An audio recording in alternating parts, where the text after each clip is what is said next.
Hello दोस्तों, welcome to nursing success point. तो आज अपन जो डिस्कस करेंगे वो करने वाले हैं। अपना जो टॉपिक रहेगा वो CHN टेस्ट सीरीज़ है अपनी सेकंड वाली। फर्स्ट टेस्ट सीरीज़ में काफ़ी इंपॉर्टेंट क्वेश्चंस थे एंड सेकंड जो CHN की जो टेस्ट सीरीज़ है उसमें भी अपन डिस्कस करेंगे, जिसमें आपको वापस उसमें कॉपी पेन लेके बैठना है। आपके टोटल कितने क्वेश्चन राइट होते हैं, टोटल 20 क्वेश्चंस में से कितने क्वेश्चंस राइट हो रहे हैं आपके 20 में से वही टारगेट रहेगा, 18 क्वेश्चंस आपको राइट करने हैं। तो वेरी इंपॉर्टेंट क्वेश्चन लास्ट में कमेंट के अंदर मुझे बताना है राइट कितने क्वेश्चंस हुए। तो अपना जो फर्स्ट क्वेश्चंस होने वाला है वो होने वाला है best time for IUD insertions. IUD insert करते हैं इंट्रायूटेराइन डिवाइस, उसका जो बेस्ट टाइम होता है वो कौन सा होता है।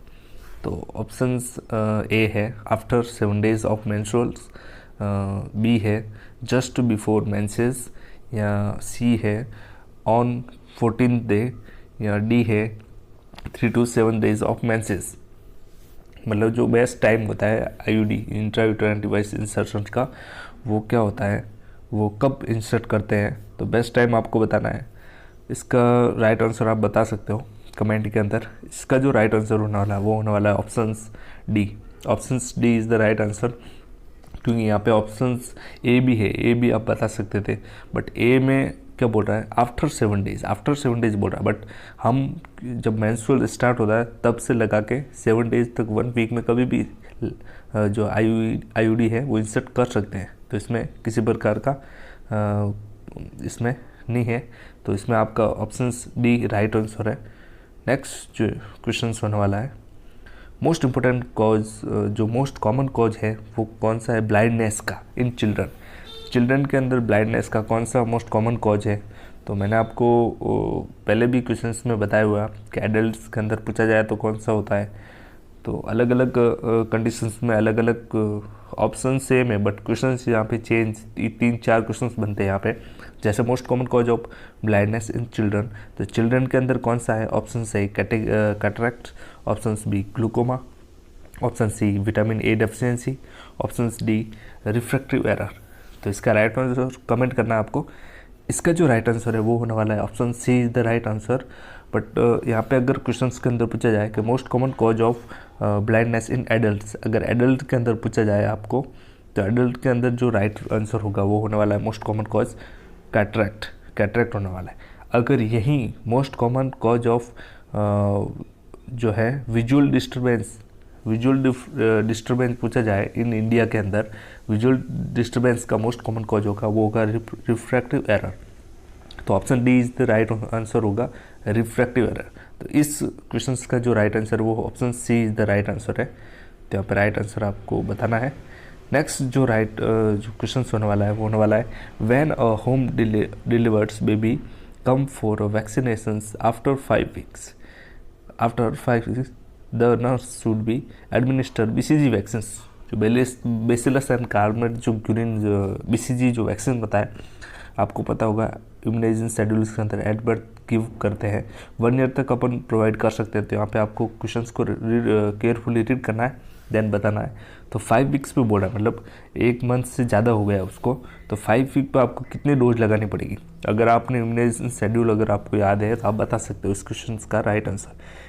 ऑप्शन ए के अंदर 0.5 ml, ऑप्शन बी के अंदर 0.05 ml, ऑप्शन सी के अंदर 0.1 ml, ऑप्शन डी के अंदर 1 ml। अगर यही क्वेश्चन पूछा होता कि 4 weeks, अंडर 4 weeks, अगर विद इन 4 weeks पूछा होता तो यहाँ पे राइट आंसर होता वो होता 0.05 ml, 0.05 ml होता। अगर यहाँ पे अब 5 week पूछा है तो यहाँ पे जो राइट आंसर होगा वो होने वाला है अपना ऑप्शन सी, 0.1 ml यहाँ पे डोज लगेगी BCG की। Next important questions, how much additional diet given to lactate mother. ये क्वेश्चंस बहुत बार आपने देखा होगा, जो जनरल CHO का एग्ज़ाम होता है एंड जो बेसिक्स एग्ज़ाम होते हैं CRPF, उनमें ये पूछा जाता है।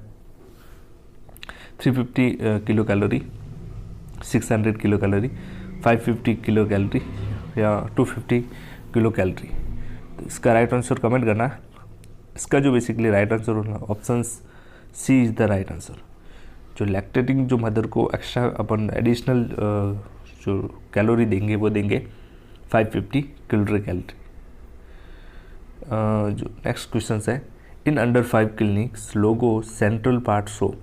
जो अंडर 5 क्लिनिक होता है उसका जो लोगो होता है उसका सेंट्रल पार्ट क्या शो करता है? इम्यूनाइजेशन, ORS, फैमिली प्लानिंग या ब्रेस्ट फीडिंग? तो इसका राइट आंसर बताना। इसका जो राइट आंसर है option C is the right answer. Option C यहाँ पे राइट आंसर होगा। एक आपने पढ़ा होगा गोबी, GOBI, जो यूनिसेफ ने दी थी, तो उसके ये चारों कंपोनेंट्स हैं। जी से आपको याद रखना ग्रोथ मॉनिटरिंग्स, O से याद रखना ORS, B से याद रखना ब्रेस्ट फीडिंग एंड I से याद रखना आपको इम्यूनाइजेशंस।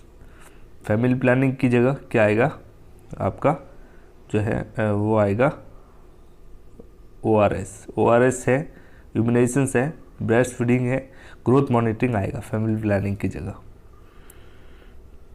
तो काफ़ी इंपॉर्टेंट कंपोनेंट्स हैं जो आपको याद रखने हैं। नेक्स्ट काफ़ी important question, how many antenatal visits according to WHO?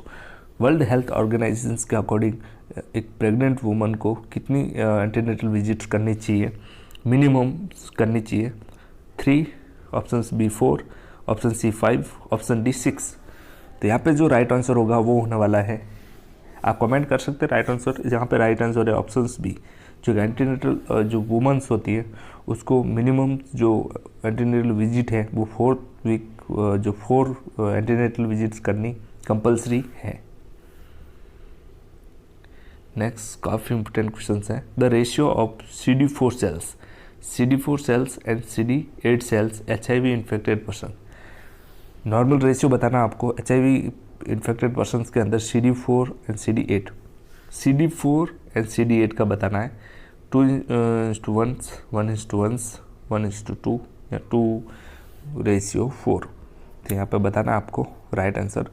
आपको पता होगा जब नॉर्मली अगर बॉडी में देखे जाए तो नॉर्मली जो लेवल होता है वो होता है CD4 CD8 का जो रेशियो होता है वो होता है 2:1, 2:1, यानी ऑप्शन ए राइट आंसर था। बट यहाँ पे जो क्वेश्चंस के अंदर पूछा गया है कि अगर पेशेंट्स HIV से इन्फेक्टेड है तो क्या राइट आंसर होगा? तो होगा इसका जस्ट उल्टा हो जाएगा, यानी 1:2, यानी CD4 का जो रेशियो है 1 और जो CD8 है वो 2 हो जाएगा। तो यहाँ पे right answer option C is the right answer है। CD4 sales T alpha cells बोलते हैं जो बॉडी की इम्यूनिटी को बनाए रखती है।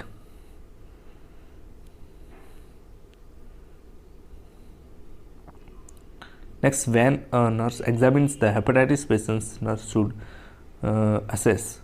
अगर एक पेशेंट हेपेटाइटिस वाला पेशेंट है तो एक नर्स क्या असेस करेगी?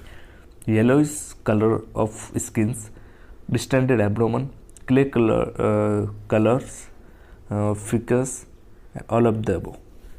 तो राइट आंसर बताना आपको बताना अगर हेपेटाइटिस पेशेंट्स हैं तो बेसिकली उसमें जॉन्डिस देखने को मिलेगा आपको, तो येलोइश डिस्कलरेशन हो जाएगा। एंड हेपेटाइटिस आपको पता होगा राइट अपर क्वाड्रेंट्स के अंदर होता है, सॉरी लीवर होता है, तो उसके अंदर जो है वो राइट अपर क्वाड्रेंट्स के अंदर आपको डिस्टेंशन देखने को मिलेगा, वहाँ पे एक टेंडरनेस देखने को मिलेगी।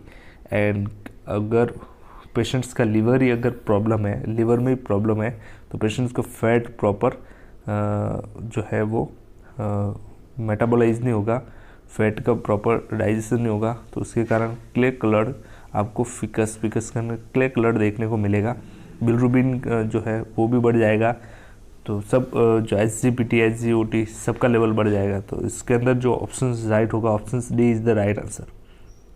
All of the above is the right answer, क्योंकि ये तीनों सिम्टम्स देखने को मिलेंगे। Next, which hepatitis virus transfer more after blood transfusions. अगर एक से अधिक अपन ब्लड ट्रांसफ्यूज कर रहे हैं तो आफ्टर ब्लड ट्रांसफ्यूज कौन सा हेपेटाइटिस ट्रांसमिट होता है? तो ये भी मैंने पिछले क्वेश्चंस में आपको बताया हुआ है। तो hepatitis C virus, hepatitis B, hepatitis A या hepatitis D. Hepatitis A and hepatitis E जो होता है वो फीको ओरल रूट से फैलता है, ये आपको याद रखना है, मोस्ट ऑफ एग्जाम में पूछा जाता है। और जो हेपेटाइटिस जो बी होता है वो ब्लड से फैलता है, हेपेटाइटिस डी जो होता है वो डायलिसिस ड्यूरिंग डायलिसिस के साथ में फैलता है। डायलिसिस वाले पेशेंट्स को देखने को मिलता है। यहाँ पे जो राइट आंसर होगा option A is the right answer. Hepatitis C जो होता है वो पोस्ट ट्रांसफ्यूजनल हेपेटाइटिस होता है, जो आफ्टर ब्लड ट्रांसफ्यूज फैलता है। Next IQ level. IQ level is 35 to 50 indicate. 35 to 50 क्या इंडिकेट करेगा? अगर नॉर्मल वैल्यू आपको याद है तो आप बता सकते हो इसका राइट आंसर। इसका राइट आंसर माइल्ड है, मॉडरेट, सीवियर या प्रोफाउंड। तो यहाँ पे मैं आपको टोटल वैल्यू बताऊंगा। जैसे आपको याद रखना है, माइल्ड होगा 51 to 70। माइल्ड बोलते हैं 51 to 70। Moderate, severe and profound. Moderate में आएगा 35 to 50 एंड सीवियर के अंदर आएगा 20 to 34 और प्रोफाउंड में आएगा लेस देन 20। तो यहाँ पे टोटल जो राइट आंसर होगा वो होगा ऑप्शन बी। यहाँ पे option B is the right answer. तो ये आप देख सकते हैं टोटल आईक्यू लेवल एग्जाम में पूछा जाता है।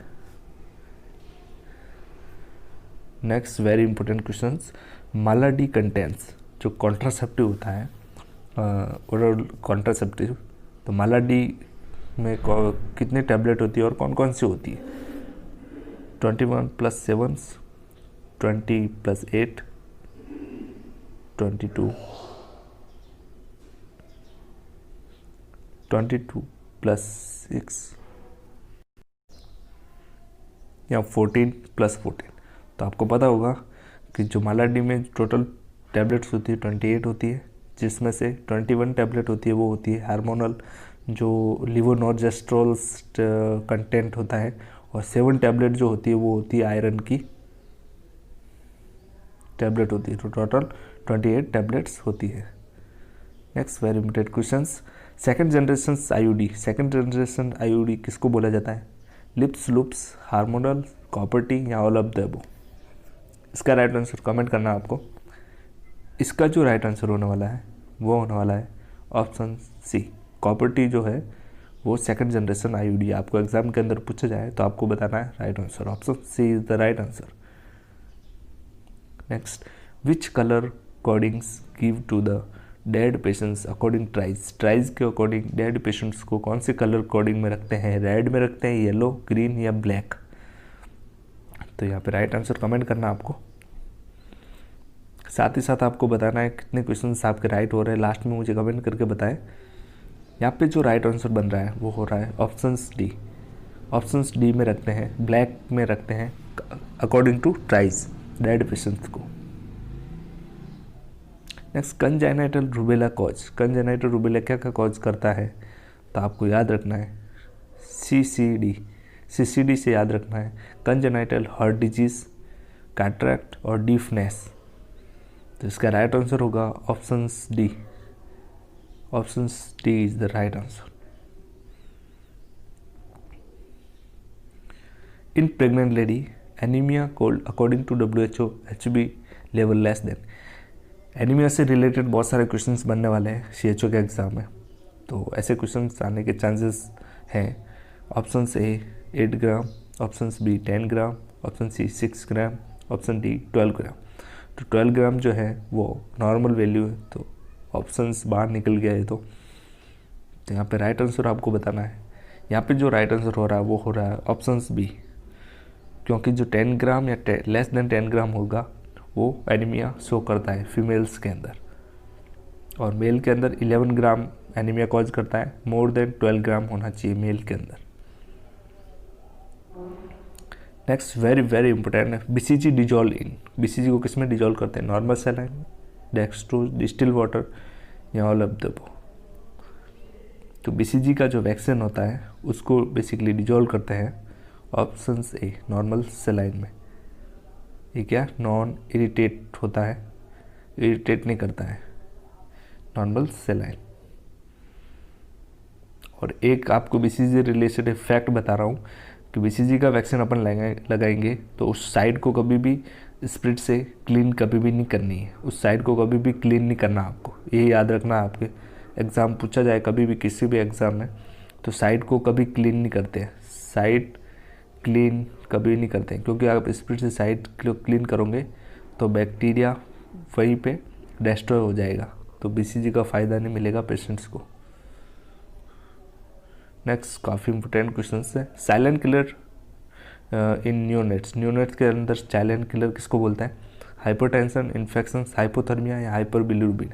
जो हाइपरटेंशन जो होता है वो एडल्ट के अंदर साइलेंट किलर बोला जाता है, हाइपरथर्मिया को, सॉरी हाइपरटेंशन को, ये आपको याद रखना। साइलेंट किलर एडल्ट के अंदर पूछा जाए तो हाइपरटेंशन होता है, और न्यूनेट्स बच्चों के अंदर पूछा जाए तो ऑप्शन सी हाइपोथर्मिया होता है। Germ theory derived by, germ theory किसने दी थी? Robert Koch, Louis Pasteur, Antonie Leeuwenhoek या एडवर्ड जेनर। तो यहाँ पे अगर आपको पूछा जाए कि मैं आपको ट्रिक बता रहा हूँ एक, आपको याद रखना VMGPS, मतलब आपको याद रखना है लुइस पास्चर ने क्या क्या दिया था? वैक्सीन दिया था, माइक्रोबायोलॉजी दी थी, जर्म थ्योरी दी थी, पास्चुराइजेशन और स्टेरिलाइजेशन। तो ये आपको याद रखना VMGPS, Louis Pasteur, option B is the right answer.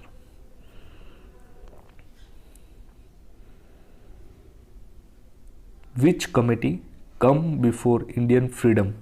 India को आज़ादी मिलने से पहले कौन सी कमेटी आई थी? मुदलियार कमेटी, बोर कमेटी, चड्डा कमेटी या जंगल वाला कमेटी। तो आपको अगर इसके जो टाइम ड्यूरेशन याद है आपको कमेटीज़ के, तो आप बता सकते हो। इसमें जो राइट आंसर हो रहा है ऑप्शन बी राइट आंसर हो रहा है, क्योंकि जो बोर कमेटी है वो आई थी 1946। अगर इस्टेब्लिश पूछा जाए तो 1943 में इस्टेब्लिश हुई थी बोर कमेटी।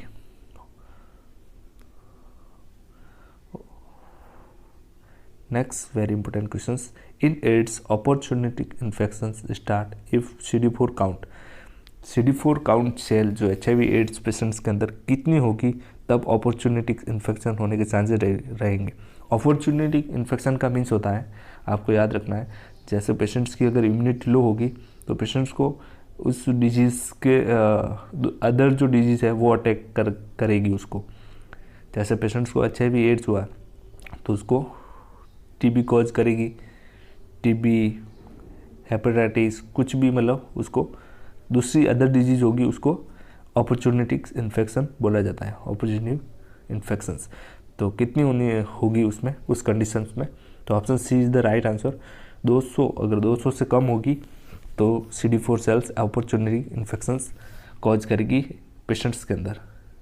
तो दोस्तों ये तो था काफ़ी इंपॉर्टेंट वीडियो, आई होप आपके लिए काफ़ी हेल्पफुल होगा। तो वीडियो को लाइक करें, शेयर करें, सब्सक्राइब कर बेल आइकन को ज़रूर दबाएं ताकि सबसे पहले नोटिफिकेशन आपको मिले और मुझे भी मोटिवेशंस मिले ताकि मैं आपके लिए कुछ और अच्छे कंटेंट लेके आपके सामने आऊँ। थैंक यू दोस्तों।